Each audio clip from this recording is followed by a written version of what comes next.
All right, hello there, AP Government. This is going to be a video to help catch up the students who missed some time because of having to stand out in the parking lot during a fire. So we will catch up a little bit with this video, and that will get you right in line with where the other classes are. So we're talking about the president today. We're talking about the executive branch. And we're going to go through a few more of these roles that the president fulfills, a few of the president's powers in relation to these roles, and then that'll put you right back where you need to be. So let's talk about the president as the chief diplomat. A diplomat is someone who helps us have good relations with other countries. So we call these folks diplomats or envoys or ambassadors. And the president is like the ambassador to the rest of the world for the United States. So in that role, one of the president's big constitutional powers is to negotiate treaties with other countries. But a major check from the legislative branch onto the executive branch is their power to ratify or reject a treaty. To ratify it just means to approve it, and it takes 2/3 of the Senate to ratify a treaty. That's a very heavy lift, 2/3 of the Senate. You need 67 senators to ratify a treaty. So we're going to talk about some ways around that requirement later on because, like I said, that's a heavy lift, and so presidents sometimes try to work around it.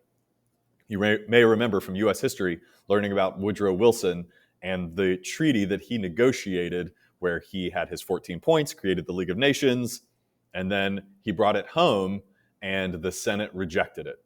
He had negotiated this whole big treaty that was hailed as heroic, but then his own Senate wouldn't approve it, and the U.S. did not join the League of Nations.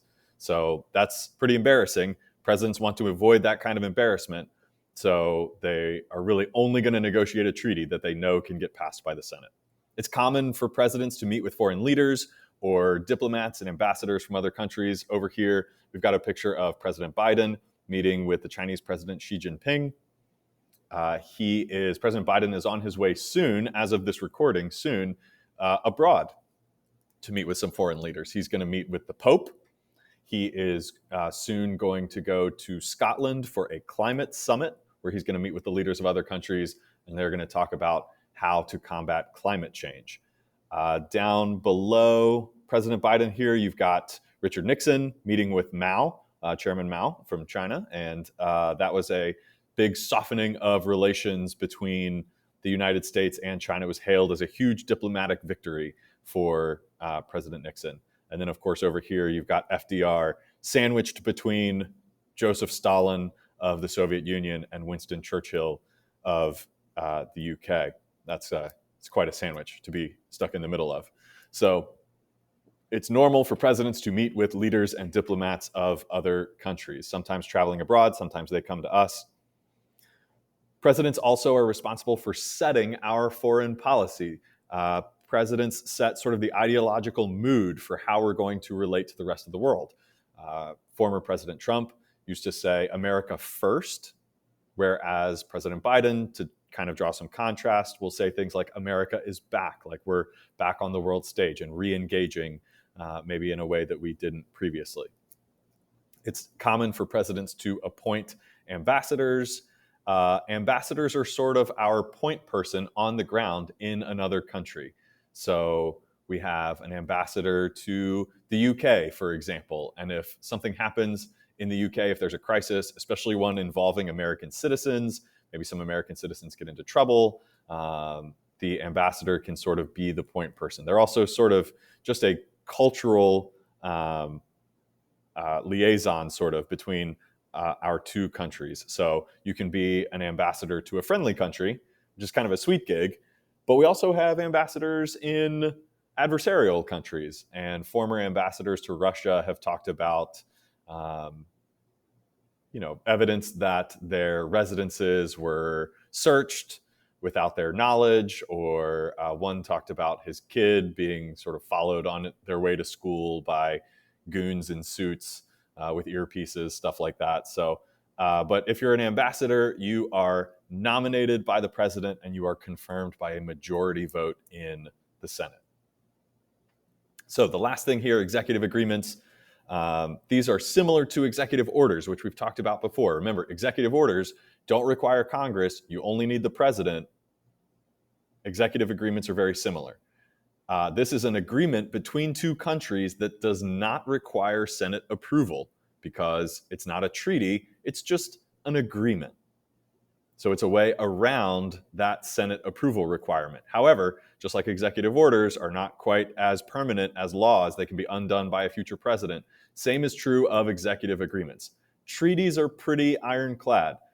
They tend to have a set expiration date by which they need to be renewed, but otherwise, it's tough for a president by themselves to just get out of the treaty. Treaties are law of the land. But an executive agreement is not quite as ironclad. So one president might negotiate an executive agreement. Another president might then leave that agreement. And one of the best examples of this is what's called the Iran nuclear deal. President Obama negotiated this agreement between the United States, Iran, and a few other countries that Iran would agree to allow international inspectors to come take a look at all their nuclear material, make sure it is for power only and not for weapons, and that in return, we would ease up on economic sanctions and allow their economy to start functioning again. So President Obama negotiates this agreement, and then a few years later, President Trump left that agreement. The other countries are kind of still trying to keep the agreement alive. Iran is very irritated with the United States about leaving this agreement. The current president, President Biden, is showing some signals that he would like to renegotiate, that he would like to get back into that deal. But Iran is showing some hesitancy about negotiating again, another deal that might just get left again. So executive agreements, you can get around that Senate requirement. You don't need 2/3 of the Senate like you do for a treaty, but they're not quite as permanent as a treaty would be. All right, so that's all for chief diplomat. Kind of the opposite of chief diplomat would be like the commander in chief. The president is a civilian, but is the leader of the military. The president is a civilian, but he has final say over military decisions. However, the president does not declare war. Remember, Congress technically declares war. We'll talk more when we get to congressional delegation of power. We've seen presidents basically declare war in all but name, thanks to their power under the War Powers Act. Technically, it's up to Congress to declare war, but presidents do have very, very broad authority to use the military. The people who advise the president on military matters are called the Joint Chiefs. There's a representative from each branch of the military in the Joint Chiefs, and they help the president understand what is possible for the military to accomplish, what is realistic. They provide military options when a situation comes up that might require a military response. And so the Joint Chiefs give the president military-related advice. Remember, the president is the sole individual responsible for launching a nuclear attack. You don't need congressional approval. You don't need the Supreme Court. The president is the commander in chief. Launching a nuclear strike would be a military action. Therefore, it is solely up to the president. I heard a podcast the other day, just to give you a little tangent, where someone described this power as a thermonuclear monarchy. That basically their argument was, hey, if you're the president and you have sole control of nuclear weapons, it makes you de facto a king, which was kind of an interesting argument to hear. Either way, the president always has nuclear codes nearby. If you ever watch president TV shows, there's always the guy with the suitcase handcuffed to him, following the president around at all times, got nuclear codes in that suitcase in case the president is abroad, not at the White House, and needs to respond with a nuclear strike to something. So that falls under the president's power of commander-in-chief. Quick reminder, I just mentioned the War Powers Act. Remember this, the end result of the War Powers Act is that the president has broad power to take military action. The president has broad power to take military action. So the president can send the military into action. and then just get congressional authorization. Doesn't need a declaration of war. It's hard to tell exactly what the difference is between those two things. An authorization for the use of military force seems to be a declaration of war in all but name. Right? Under the authorization for the use of military force, we have engaged in conflicts like the Gulf War, like Afghanistan. And so those are pretty broad military actions, even though there was no official declaration of war. So the War Powers Act, Congress giving up some of its war-making power in order to give it over to the president. Related, sort of connected to the power of commander-in-chief, the president is over our intelligence network, over agencies like the CIA or the National Security Agency.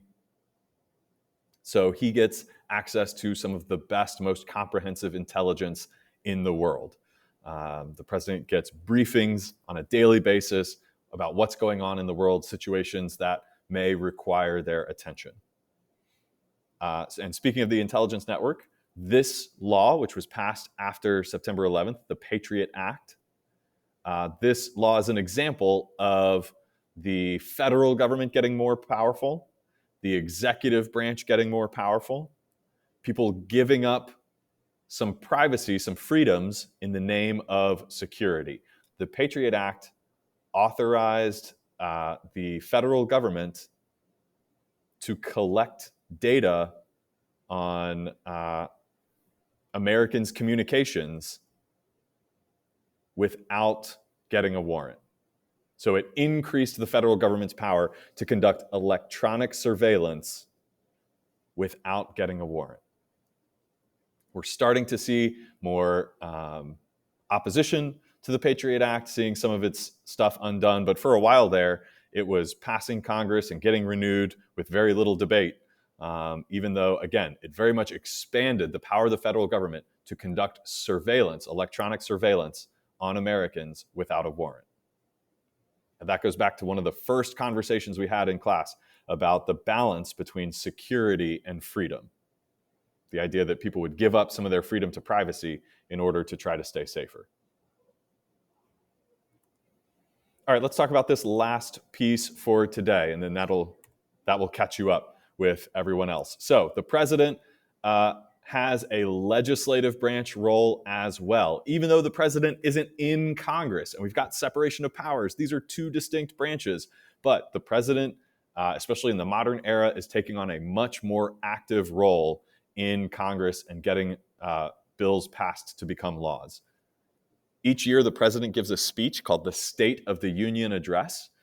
This used to be something that the president would just write up and someone else would deliver it to Congress. But now, in the era of television, this is political theater. The president goes to Congress and addresses not just Congress, but on television addresses the whole nation.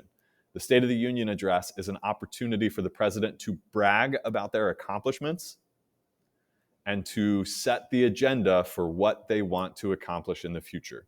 So they brag about all the things they've done, and then they try to set the agenda for what they want to accomplish in the future.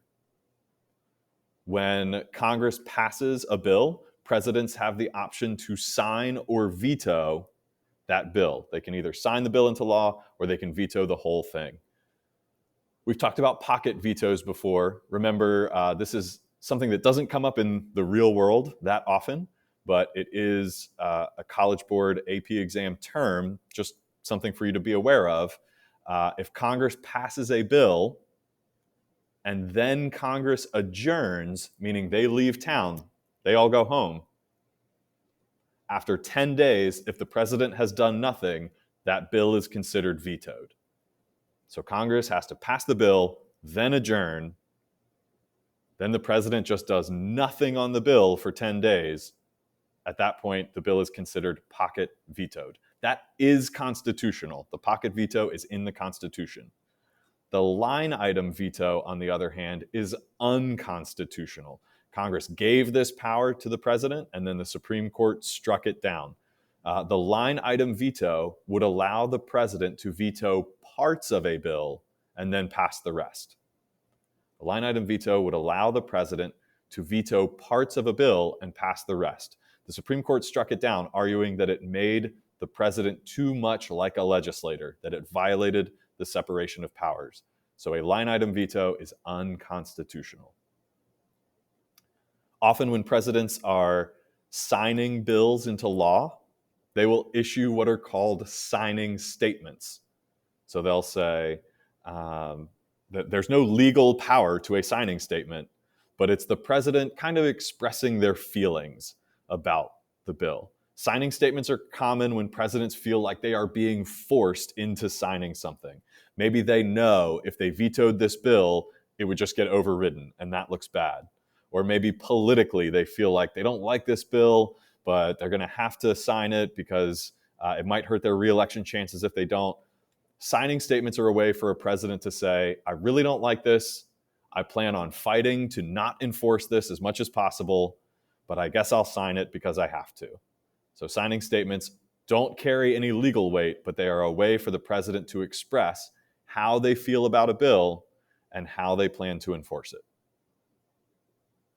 We've talked about executive orders in the past. If Congress isn't able or willing to address an issue by passing a bill into law, presidents will try to find ways around Congress by using executive orders. Executive orders have to exist within the boundaries of existing law, but there's lots of freedom in there for presidents to basically make policy about how they're going to enforce a bill. And presidents more and more are relying on executive orders as gridlock in Congress increases. That's a huge example of presidents taking on more authority.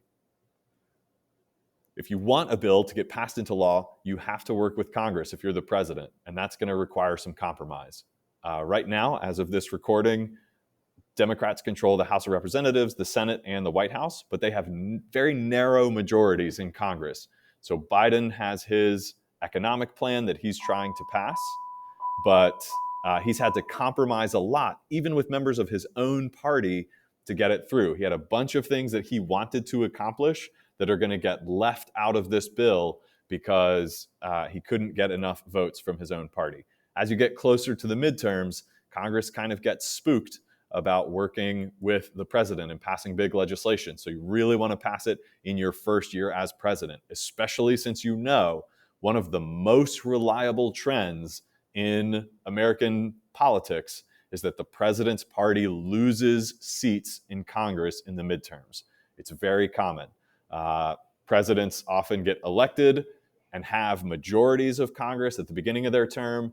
But as reality sets in and as voters realize, hey, this president isn't going to wave a magic wand and solve all of our problems, voters turn on that president and they vote the opposition party often into power in at least one house of Congress.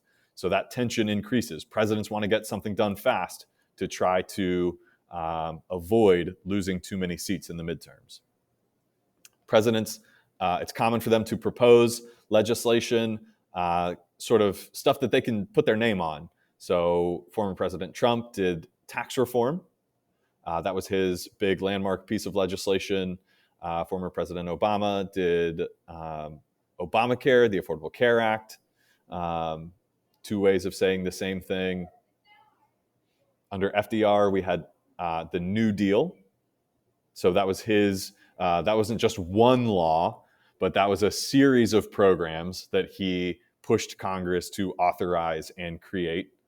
And under George W. Bush, No Child Left Behind, one of those big bipartisan education bills that, remember, we talked about that in the federalism chapter. Ask your teachers how they feel about No Child Left Behind. But presidents often propose legislation because they want to show that they have accomplished something, especially if they're planning to run for re-election. They want to show that they deserve to be re-elected. All right, well, that's it for these three roles. We will pick up from here actually later on today. It's unlikely that you will have watched this by then, but funny thing about how time works, I will see you later on today, but it's likely that that has already happened. And so this is just to help you get caught up to where the other classes already are. So we're going to pick up with Chief of Party when you come in today. And I will look forward to seeing you then.